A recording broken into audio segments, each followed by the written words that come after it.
चीन की पुरातात्विक खुदाई से जुड़ा रहस्य तब केंद्र में आ गया है जब प्रोफेसर यांग सियालिन हैरान करने वाली खोजों की जांच का नेतृत्व कर रहे हैं। 1978 में प्रोफेसर यांग ने कुनलुन पर्वत में पोस्ट 749 का उद्घाटन किया और इन रहस्यमय निष्कर्षों के भीतर छिपे रहस्यों को उजागर करने के लिए सैनिक हु बेई सहित एक विशेष टीम को इकट्ठा किया। चुनौतीपूर्ण उत्खनन कार्य के बीच हु बेई अक्सर खुद को थका हुआ और अपनी सीमा तक धकेला हुआ पाता है। हालांकि प्रोफेसर यांग की बेटी यांग पिंग का अटूट समर्थन उनकी ताकत का स्रोत बन गया है। उनका अकथनीय संबंध हु बेई के दोस्त कैंग सन में ईर्ष्या पैदा करता है, जो अनकही भावनाओं को छुपाता है। वर्ष अब 1979 है और टीम अथक परिश्रम करते हुए एक अज्ञात प्राणी की एक और विशाल खोपड़ी का पता लगाती है। हालांकि रहस्योद्घाटन से एक प्रलयंकारी घटना शुरू हो जाती है, जिससे उनका पूरा शिविर नष्ट हो जाता है। जैसे ही धूल जमती है, अधिकारी हान जियोयांग और उनके सैनिक युद्ध के लिए तैयार संभावित खतरों का इंतजार करते हैं। उन्हें ये देखकर आश्चर्य हुआ कि प्रोफेसर यांग और कुछ कर्मचारी सुरक्षित निकल आए। अराजकता के मद्देनजर पहाड़ के अंदर एक छिपा हुआ रास्ता उजागर हो जाता है। अवसर का लाभ उठाते हुए नए मार्ग का पता लगाने के लिए प्रोफेसर यांग सहित एक विशेष टीम बनाने का निर्णय लिया गया। यांग पिंग अपने पिता के साथ जुड़ने के लिए उत्सुकता से आगे आती है, जिससे हु बेई और अनिच्छा से कैंग सन को भी ऐसा करने के लिए प्रेरित किया जाता है। टीम प्रकट रास्ते से गुजरते हुए गुफा में प्रवेश करती है। जब वे एक विशाल खाई में उतरते हैं तो एक तितली जैसा प्राणी रहस्य का माहौल जोड़ता है। बर्फीले मंच पर पहुंचने पर समूह को एक और खाई का सामना करना पड़ता है, जो उन्हें नीचे उतरना जारी रखने के लिए मजबूर करता है। अन्वेषण उन्हें एक अज्ञात गुफा तक ले जाता है, जो प्रचुर मात्रा में अजीबोगरीब जीवाश्मों से भरी हुई है, जो पृथ्वी की गहराई में छिपे समृद्ध इतिहास का खुलासा करती है। एक्सप्लोरेशन टीम रहस्यमय गुफा की गहराइयों का पता लगाने के बाद जिस पहाड़ में वे दाखिल हुए थे, उसके विपरीत दिशा में उभरता है। यहाँ प्रोफेसर यांग सियालिन ने इस क्षेत्र के आसपास की किंवदंतियों का खुलासा किया है, जो 5 रहस्यों के साथ एक गुप्त सरकार द्वारा संरक्षित एक प्राचीन साम्राज्य के द्वार के अस्तित्व का संकेत देते हैं। जैसे ही वे इस जानकारी को आत्मसात करते हैं, उनका ध्यान अचानक भटक जाता है जब सैनिक एक महत्वपूर्ण खोज करते हैं, बर्फ में अंकित एक विशाल पंजे का निशान। जबकि टीम के कुछ लोग एक नए स्थापित दरवाजे के साथ पहाड़ के प्रवेश द्वार को सुरक्षित करते हैं, प्रोफेसर यांग और उनके लोग पंजे के निशान का पता लगाने के लिए निकल पड़ते हैं, जो उन्हें पास के एक जानवर तक ले जाते हैं।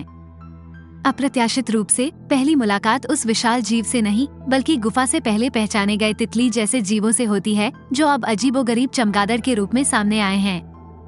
सैनिकों ने शुरू में प्राणियों को नजरअंदाज कर दिया। जल्द ही घातक परिणामों का एहसास हुआ, क्योंकि उनमें से एक ने अपने नंगे हाथ से चमगादड़ पकड़ लिया, जिसके परिणामस्वरूप तेजी से और उग्र मृत्यु हो गई। जैसे ही सैनिक उग्र चमगादड़ों से बचते हैं, तेज शॉट विशाल जीव को परेशान करते हैं, जिससे वो पीछे हट जाता है और हिमस्खलन शुरू हो जाता है। टीम पहाड़ से नीचे दौड़ती है, बर्फ कुछ सैनिकों को निगल जाती है। आखिरकार उन्हें एक गहरी खाई का सामना करना पड़ता है, जिससे एक कठिन निर्णय लेना पड़ता है। उन्हें इसे पार करना होगा। प्रोफेसर यांग खतरनाक छलांग से पहले हु बेई और उसकी बेटी को एक साथ बांधने में थोड़ा समय लेते हैं। खाई में एक दर्दनाक गिरावट से बचकर हु बेई अपने जीवित रहने की अकथनीय प्रकृति को प्रतिबिंबित करता है, जो विश्वासघाती वंश के कारण अपने साथियों के नुकसान से परेशान है। रसातल के आधार पर जागने पर अभियान के केवल 4 सदस्य हु बेई, प्रोफेसर यांग, यांग पिंग और कैंग सन बचे हैं। वे जो भी आपूर्ति कर सकते हैं उसे बचाते हैं और अज्ञात की ओर आगे बढ़ते हैं। उनका छोटा समूह अब मशाल की रोशनी से जगमगा रहा है। उनकी खोज उन्हें कुनलुन के पवित्र महल वाली एक विशाल गुफा तक ले जाती है, जो प्राचीन खंडहरों से घिरी एक विशाल संरचना है। प्रोफेसर यांग अपनी खोज में उत्साही टावर की पहचान उस पौराणिक स्थान के रूप में करते हैं, जहां राक्षस प्राणियों को इसके 9 स्तरों पर सील कर दिया जाता है। श्रद्धा से घुटने टेकते हुए प्रोफेसर यांग एक वेदी पर एक मोमबत्ती जलाते हैं, जिससे एक ऊंची लौ निकलती है, जो चमगादड़ों को बुलाती है, जिससे टावर के चारों ओर एक लाल चमक दिखाई देती है। यह मानते हुए कि हु बेई और यांग पिंग के पास टावर का ताला खोलने की चाबी है, प्रोफेसर यांग ने उनसे आगे बढ़ने का आग्रह किया। हाथ में हाथ डालकर चलते हुए जैसे ही टावर का दरवाजा खुलता है, ऊपर से रोशनी निकलती है। दोनों प्रोफेसर के सिद्धांत की पुष्टि करते हैं। आध्यात्मिक संस्थाएं साकार हो उठती हैं, जिससे कमरा एक अलौकिक उपस्थिति से भर जाता है। हालांकि कैंग सन राक्षसी ताकतों को मुक्त करने के विचार का विरोध करते हुए पवित्र अनुष्ठान को बाधित करते हुए मोमबत्ती को अचानक बुझा देता है। गुफा ढहने लगती है, जिससे तीनों को चट्टानों से घिरे होने या खुले चमगादड़ों द्वारा पीछा किए जाने से पहले भागने के लिए प्रेरित किया जाता है। एक बलिदान कार्य में कैंग सन पीछे रहता है, पीछा करने वाले चमगादड़ों के लिए चारा बन जाता है। उनके निधन से उनमें से बड़ी संख्या में लोग बाहर चले गए क्योंकि उनका शरीर नीली आग की ज्वाला में फट गया।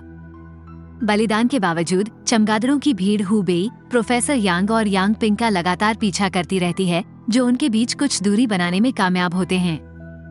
यात्रा में एक अप्रत्याशित मोड़ आता है जब अन्वेषण दल को झरने के पीछे एक अनिश्चित कगार की ओर जाने वाला निकास मिलता है। जैसे ही अथक चमगादड़ करीब आते हैं, हताशा आ जाती है।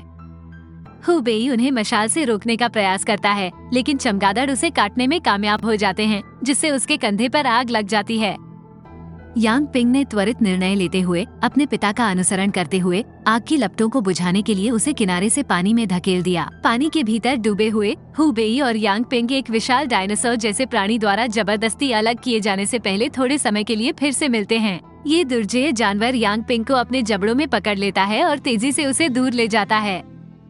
दिल टूटा हुआ हु बेई बर्फीली धाराओं से लड़ता है और वापस बेस पर तैरता है। जब अधिकारी हान गंभीर समाचार देते हैं तो उनके कंधे की जलन ध्यान आकर्षित करती है। यांग पिंग और प्रोफेसर यांग को छोड़कर पार्टी के सभी सदस्यों के शव बरामद कर लिए गए हैं। एकमात्र जीवित बचे हु बेई ट्रेन की यात्रा के दौरान घर जाने के दौरान कैंग सन के भ्रम से परेशान होकर अपने खतरनाक जीवन को छोड़ने के बारे में सोचते हैं। एक ग्रामीण इलाके के रेलवे स्टेशन पर पहुंचने पर हु बेई को उसके नए नियोक्ता श्री वांग द्वारा उठाया जाता है, जो अधिकारी हान और वैज्ञानिक चेन डोंग की उसकी खोज से अनजान है। वर्ष अब 1982 है और हु बेई श्री वांग की लाइब्रेरी में काम करते हुए एक शांत जीवन की शुरुआत करते हैं।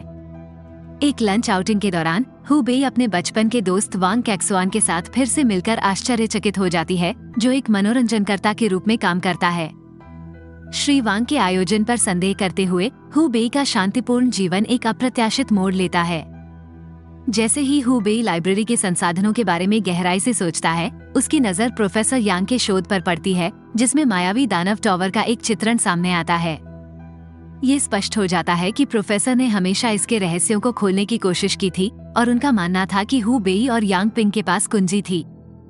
प्रोफेसर यांग के उन्हें एक साथ और सुरक्षित रखने के प्रयास अब एक बड़ी योजना के हिस्से के रूप में सामने आ रहे हैं। जैसे जैसे कहानी सामने आती है, कथा पोस्ट 749 में स्थानांतरित हो जाती है, जहां अन्वेषण टीम को एक रहस्यमय ताबूत मिलता है जिसमें एक जीवित महिला होती है जो यांग पिंग से मिलती जुलती है।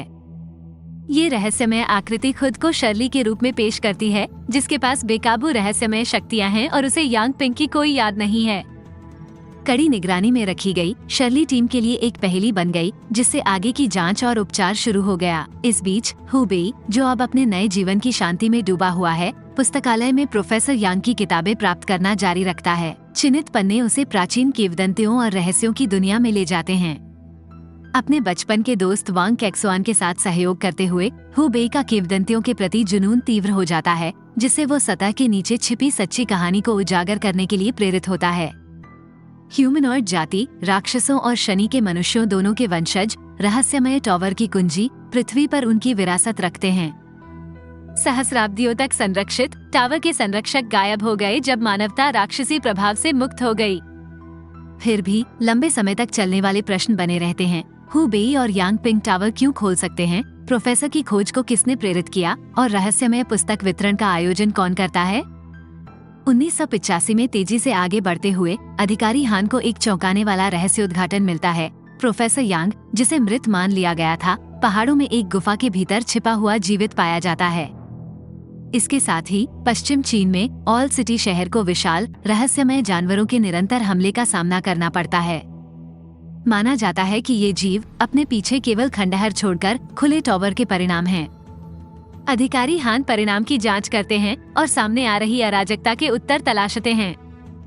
जैसे जैसे कथानक गाढ़ा होता जाता है, हु बेई को अपने कंधे के निशान से अजीब असुविधा का अनुभव होता है, जो पिछली घटनाओं की सुप्त याद दिलाता है। डॉक्टर के पास एक नियमित मुलाकात अनजाने में उसे उजागर कर देती है, जिससे वह अधिकारी हान के रडार पर आ जाता है। भाग्य के अचानक मोड़ में हु बेई का जीवन एक असाधारण मोड़ लेता है। एक दुर्भाग्यपूर्ण दोपहर, कंधे के असहनीय दर्द ने उसकी पीठ पर एक रहस्यमयी आग जला दी, जिससे उसके भीतर छिपी शक्तियां प्रकट हो गईं। चूंकि पुस्तकालय में फर्नीचर का प्रत्येक टुकड़ा गुरुत्वाकर्षण को अस्वीकार करता है, श्री वांग लापरवाही से प्रकट होते हैं, अलौकिक घटना को पूरी तरह से प्राकृतिक मानते हैं। वह एक चौंकाने वाली सच्चाई का खुलासा करता है। चमगादड़ के हमले ने हु बेई के खून को एक राक्षसी शक्ति से दूषित कर दिया, जिससे उसे असाधारण शक्तियाँ मिली जो संभावित रूप से उसे नरक में ले जा सकती थीं। हैरान होकर हु बेई इन घटनाओं के बारे में श्री वांग के ज्ञान पर सवाल उठाती है। एक आश्चर्यजनक रहस्योद्घाटन में श्री वांग ने अपनी शक्तियों का खुलासा किया, पुस्तकालय को एक प्राचीन मकबरे में बदल दिया। वह सू लिन राष्ट्र के राजकुमार यी के रक्षक की उपाधि का दावा करता है। कैंग सन सहित रक्षक आत्माएं इस रहस्यमय स्थान में प्रकट होती हैं, जो टावर के अलौकिक संरक्षकों की याद दिलाती हैं। श्री वांग हु बेई के पूर्ववर्ती प्रिंस यी की कहानी को उजागर करते हैं, जिन्होंने तकनीकी रूप से उन्नत राक्षस जाति के खिलाफ मानवता का बहादुरी से नेतृत्व किया, जिसने पृथ्वी को गुलाम बना लिया था। प्रिंस यी ने टावर को सील करने के लिए खुद को बलिदान कर दिया, जिससे अधिकांश राक्षसों को दूर भगाया गया, लेकिन कुछ इंसानों के बीच छिप गए, घुल मिल गए और उचित समय का इंतजार करने लगे। प्रिंस यी के वंशज के रूप में हु बेई के पास टावर को फिर से खोलने और राक्षसों को मुक्त करने की कुंजी है। इस बीच पोस्ट 749 पर अधिकारी हान प्रोफेसर यांग के नुकसान से जूझ रहे हैं।